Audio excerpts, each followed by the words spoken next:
Assalamualaikum warahmatullahi wabarakatuh. Selamat jumpa lagi dengan saya Bagawan Kinayungan dalam kalangan informasi dan opini sekitar sosial budaya. Sobat Kinayungan, barusan terjadi sangat ramai dan viral, baik itu pandangan, kemudian pendapat-pendapat, argumen-argumen sekitar debat calon wakil presiden Indonesia 2024. Saya percaya Anda sudah mengetahui dari berbagai media sosial, khususnya yang paling rame itu adalah debatnya antara Profesor Mahfud sama Gibran. Jadi cawapresnya paslon 3 dan paslon 2. Nah, ternyata saya pikir itu yang didebatkan rame itu tentang substansinya atau materinya atau visi misinya. Tapi ternyata bukan. Yang rame itu justru dalam debat cawapres itu dampaknya adalah debat antara etika dan logika. Bisa saya katakan demikian. Makanya saya sampaikan itu debat antara etika dan logika. Karena yang rame saling tuduh tentang etik, tidak etik, antara tua dan muda. Ada yang tentang sopan santun. Yang rame seperti itu. Coba kita lihat ya. Kalau dari pengamatan saya itu yang rame ya antara etika dan logika. Coba kita lihat secara keilmuan. Logika, apa tuh logika itu?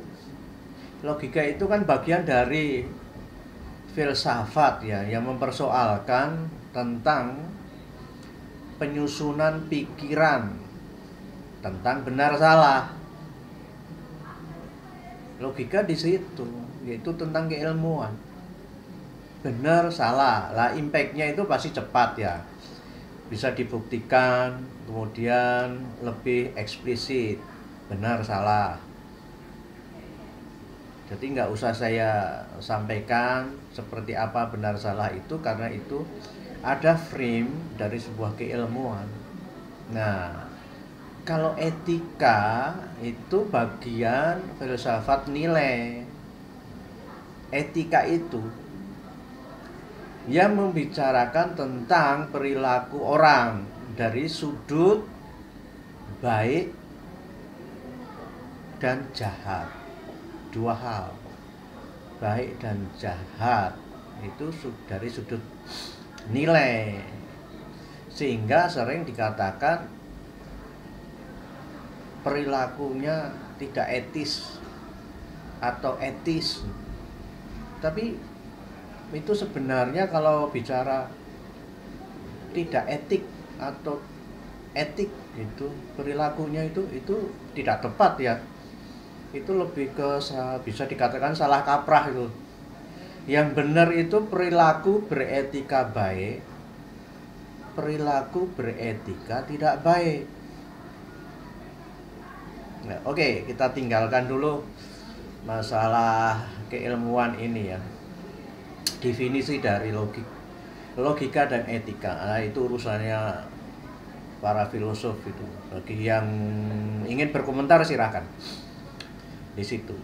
Oke, kita akan kembali ke perang debat, perang pemikiran antara Pak Mahfud dan Gibran. Bagaimana cara mengatasi greenflation? Terima kasih. Kami sampaikan kembali terminologi atau singkatan, mohon untuk Baik. Enggak, tunggu. Ini tadi tidak saya jelaskan karena kan beliau kan seorang profesor. Greenflation adalah inflasi hijau. Sesimpel itu. Baik, untuk mengatasi inflasi hijau, Inflasi itu kan ekonomi.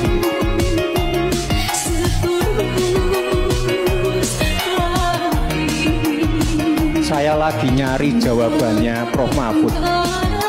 Saya nyari-nyari di mana ini jawabannya. Menjelaskan ekonomi inflasi. Kalau bertanya yang kayak gitu-gitu tuh recehan, gitu. Recehan. Oleh sebab itu tidak layak dijawab. Saya juga ingin mencari tuh jawabannya ngawur juga itu. Gila ini. Ngarang-ngarang ndak karuan, mengkaitkan dengan sesuatu yang tidak ada, gitu ya. Begini loh, kalau akademis itu gampangnya kalau bertanya yang kayak gitu-gitu tuh recehan, gitu. Di debat Cawapres kemarin ada pertanyaan dari Mas Gibran ke Prof. Mahfud tentang greenflation.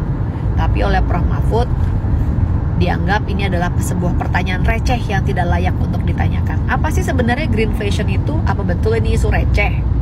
Greenflation adalah kenaikan harga-harga barang akibat kebijakan hijau.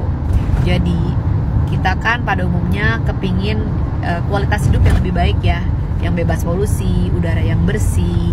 Tetapi apakah kita siap untuk menanggung kenaikan harga-harga akibat kebijakan ini? Nah, itu menarik untuk disimak ya. Tapi kalau namanya debat ya mencari kebenaran masing-masing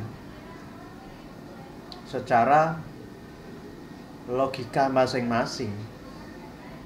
Nah, berarti secara mencari kebenaran masing-masing di situ. Nah, tapi yang saya lihat di sini itu antara Pak Mahfud dan Gibran ya, itu sebenarnya ada perbedaan pandangan antara generasi tua dan generasi muda.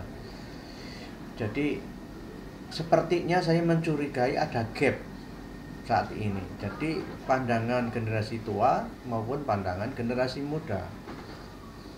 Nah, sampai ke perilakunya. Jadi kalau bicara perilakunya itu beretika atau tidak, beretika baik atau tidak, atau beretika tidak baik.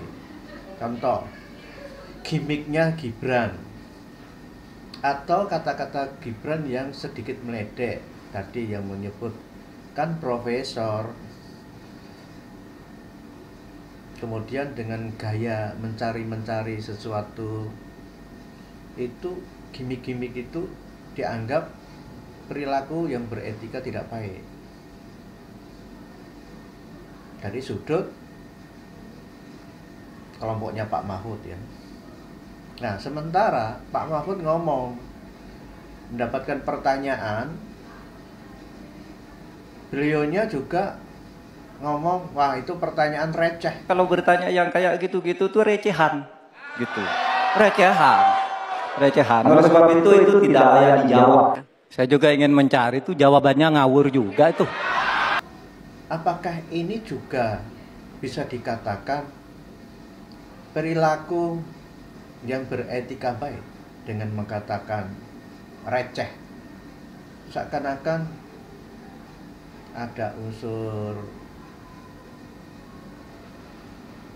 mengatakan apa ya, pertanyaan yang tidak berkualitas, rendah, jadi lebih merendahkan orang, sementara ada di dalam sebuah debat politik yang agung katakanlah. Dan ini untuk presiden, wakil presiden, pemilu. Jadi bisa dikatakan the big event, kan begitu. Nah, ini orang akan berpikir juga antara perilakunya Mas Gibran maupun Pak Mahfud, bisa dari sudut pandang masing-masing. Nah, kalau saya amati ini sekarang kan zaman transisi. Yang menarik sekarang anak muda mulai tampil ke depan untuk menjadi pemimpin. Nah, ini masa transisi yang menarik di Indonesia di era sekarang ini. Sehingga saling memahami itu yang diperlukan. Jadi kalau boleh saya kasih saran ya, untuk jangan sampai kehilangan jati diri, semestinya yang generasi muda itu tetap belajar tentang budaya-budaya bangsa kita, tentang etika-etika bangsa kita. Etika ketimuran tetap harus dijaga. Sementara yang generasi tua ya juga harus menyesuaikan tentang perkembangan zaman. Jangan hanya memeluk masa lalu, kebenaran masa lalu yang sebenarnya itu berubah. Jadi saling menyelami antara generasi tua dan muda ini. Dan ini insya Allah akan menjadi kemajuan bangsa Indonesia di masa depan. Oke, dari saya Bakalan Kinayangan cukup sekian. Wassalam.